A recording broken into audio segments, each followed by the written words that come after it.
Masjid al-Haram to Masjid al-Aqsa, Masjid sallallahu alayhi wa sallam. Now, Muhaddithun rahimahullah write many aspects in relation to this. But two stand out, or two is enough for today.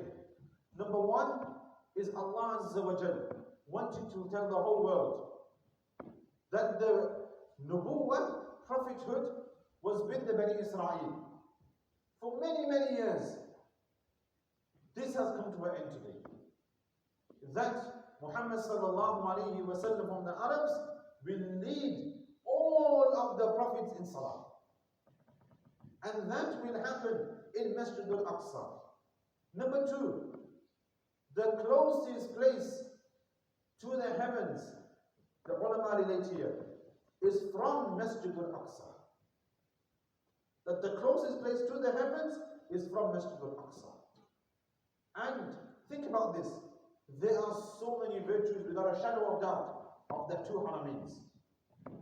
There's no shadow of doubt. But there is one virtue of the Aqsa which the other two do not possess. And that is, Allah Azza wa Jalla made it so that all of the prophets alayhi salatu wassalam, they all prayed in Masjid al-Aqsa behind the Prophet sallallahu alayhi wa sallam. This only happened in Masjid al-Aqsa. It didn't happen in the other two houses. And this is one of the key reasons why. Why are we relating this? Because there has been an aspect. We have bond with this land, not just in a humanitarian aspect. We are meant to be humanitarians in every aspect. But there is an extra run with Masjid al-Aqsa. This is the reason why the pain in suffering in this aspect is like no other. And this is why. Why is it so? Sham, Syria was conquered. Why is it so? The Byzantine Empire was also conquered. Umar radiallahu ta'ala who was Amir al-Mu'mineen, didn't go to any of them to win the conquer. He just wrote letters.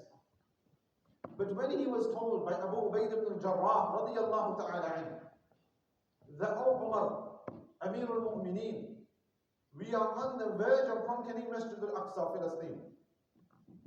So, they have asked for you also. The other two also asked. It's common sense. When you are conquering a superpower of the time, they want to see who the leader is. Umar radiallahu anhu didn't go to the other two at the exact time. He went later on.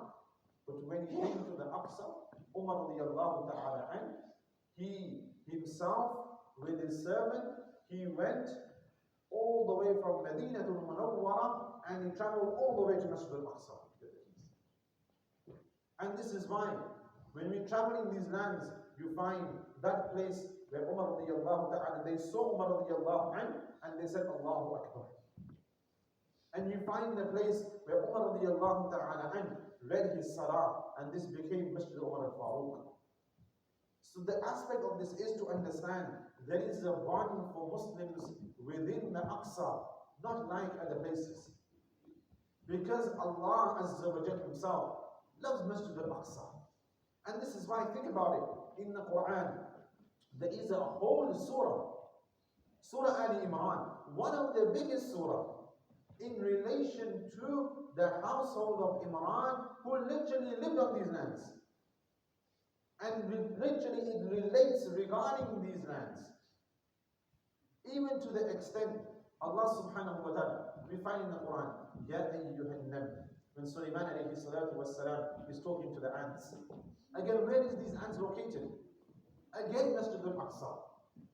So it's an aspect for us to understand that there is a bond between the Muslim and Masjid al-Aqsa.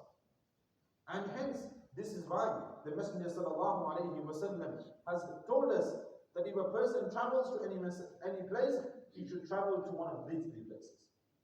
Meaning Masjid al-Haram, Masjid al-Nabawi, and Masjid al-Aqsa.